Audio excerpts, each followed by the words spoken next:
नमस्कार। हमने कहा था कि जो 3 काले कानून हैं इनको वापस लेना पड़ेगा। इसलिए कहा था क्योंकि हमें मालूम था कि 3-4 बड़े जो पूंजीपति हैं उनकी शक्ति हिंदुस्तान के किसानों के सामने खड़ी नहीं हो सकती, और वही हुआ। जो 3 काले कानून थे उनको अंत में रद्द करना पड़ा। ये किसानों की, मजदूरों की सफलता है, एक प्रकार से देश की सफलता है। मगर जिस प्रकार से ये कानून रद्द किए गए, बिना कोई डिस्कशन, पार्लियामेंट में इसके बारे में चर्चा नहीं होने दी, ये दिखाता है कि सरकार डिस्कशन से डरती है, और दिखाता है कि सरकार जानती है कि उन्होंने गलत काम किया, और सरकार डरती है। डिस्कशन जो हमारे किसान भाई शहीद हुए उनके बारे में है, वो जो 700 किसान जिन्होंने अपनी जान दी उनके बारे में डिस्कशन होना था। डिस्कशन ये भी होना था कि ये जो किसानों के खिलाफ कानून बनाए गए, इसके पीछे किसकी शक्ति थी, कौन सी शक्ति थी, ये क्यों किए जा रहे थे, क्यों बनाए गए। डिस्कशन एमएसपी पे भी होना था, और जो किसानों की समस्या है उस पे होना था। लखीमपुर खेरी और इनके जो होम मिनिस्टर हैं उन पर डिस्कशन होना था, वो तो सरकार ने होने नहीं दिया। मगर सरकार के दिमाग में थोड़ा सा कंफ्यूजन है। वो सोचती है कि जो गरीब लोग हैं, किसान लोग हैं, मजदूर लोग हैं, उनमें कोई शक्ति नहीं है, उनको दबाया जा सकता है। और इस एपिसोड में यह दिखाया है कि किसानों को, मजदूरों को, गरीब लोगों को, कमजोर लोगों को हिंदुस्तान में दबाया नहीं जा सकता। अंग्रेजी में बोल दो। We had mentioned earlier that the farm laws would have to be withdrawn, and we had said it because we understood that the might of 3 or 4 large crony capitalists cannot stand against the might of the Indian farmer and the Indian laborer, and that has come true. What is unfortunate is how the bills have been repealed without any discussion, without any conversation. We wanted to have a conversation about the forces behind these bills, because these bills do not just reflect the view of the Prime Minister. These bills reflect the power behind the Prime Minister, the power of people and forces behind the Prime Minister, and that is what we wanted to discuss. Who actually is behind these 3 bills? What are the forces that are behind these 3 bills? We wanted to discuss MSP. We wanted to discuss Lakhimpur Kheri. We wanted to discuss the 700 farmers who died in this agitation. And unfortunately, that discussion has not been allowed. This is a reflection of the fact that the government is terrified of having this discussion. The government wants to hide. The government does not have the guts to stand up for its actions. And this is quite unfortunate.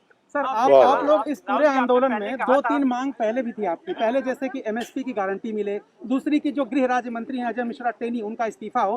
क्या इस कानून को वापस लेने से अब आपकी ये मांग खत्म हो गई है? ये इस पर अभी आपका प्रदर्शन धरना है? मांग ये तो देखिए, ये जो 3 कानून थे, ये किसानों पर आक्रमण था, मजदूरों पर आक्रमण था। मगर किसानों और मजदूरों की जो डिफिकल्टीज है, मुश्किलें हैं, वो एमएसपी, कर्जा माफी, वो लंबी लाइन है, लंबी लिस्ट है, और वो अभी तक मतलब उनकी मांगे हैं और उनका हम समर्थन करते हैं। सर बीजेपी का ये कहना है सर कि जब प्रधानमंत्री ने राष्ट्र के नाम संबोधन में माफी मांग ली और अब जब तीनों कृषि कानून वापस हो गए लोकसभा और राज्यसभा में, तो डिस्कशन की जरूरत क्या है? तो फिर सांसद की क्या जरूरत है, उसको बंद कर देते हैं, बंद ही कर दो। फिर प्राइम मिनिस्टर को जो कहना है कह दें, जो कानून बनाने बना दें, तो इसका क्या मतलब है? राहुल जी, बंद ही कर लो। राहुल जी, आपने मौत हुई है, वो 700 आदमी के लिए आप लोग कुछ आगे कुछ कदम चलाएंगे? सेंट्रल गवर्नमेंट से, बीजेपी गवर्नमेंट से चला रहा है, उनके से कोई उनका राहत मिले? नहीं, आपने कहा कि प्रधानमंत्री ने माफी मांगी, इसका मतलब प्रधानमंत्री ने ये एक्सेप्ट किया कि उनकी गलती के कारण से 700 लोग मारे गए, उनकी गलती के कारण से ये जो पूरा आंदोलन हुआ है। तो फिर अगर उन्होंने गलती एक्सेप्ट कर ली है तो फिर कॉम्पनसेशन देना तो पड़ेगा। राहुल जी, आपने पहले कहा था कि तीनों कृषि कानून वापस लेने होंगे, सरकार ने अंतोगत्वा ये बिल वापस ले लिया। अब सवाल यह है, देखिए जिस प्रकार से लिया है इन्होंने, सबसे पहले इसमें किसानों का अपमान किया है।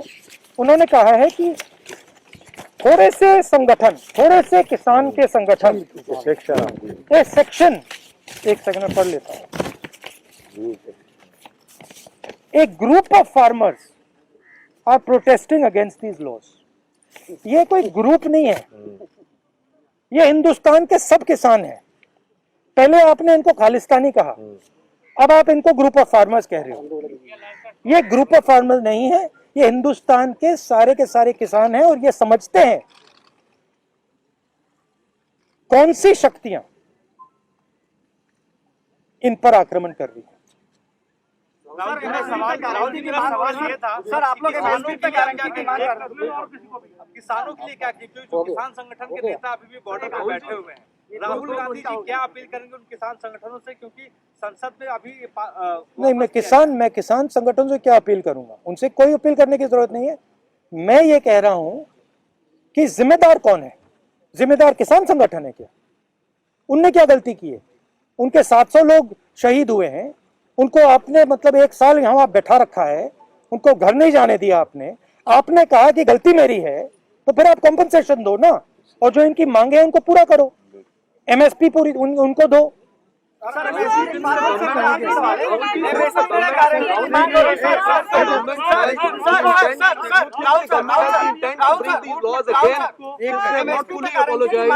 भैया देखिए, रुकिए ना भैया, आपने पूछ लिया, अब बाकी लोग भी बैठे हैं यहाँ पे।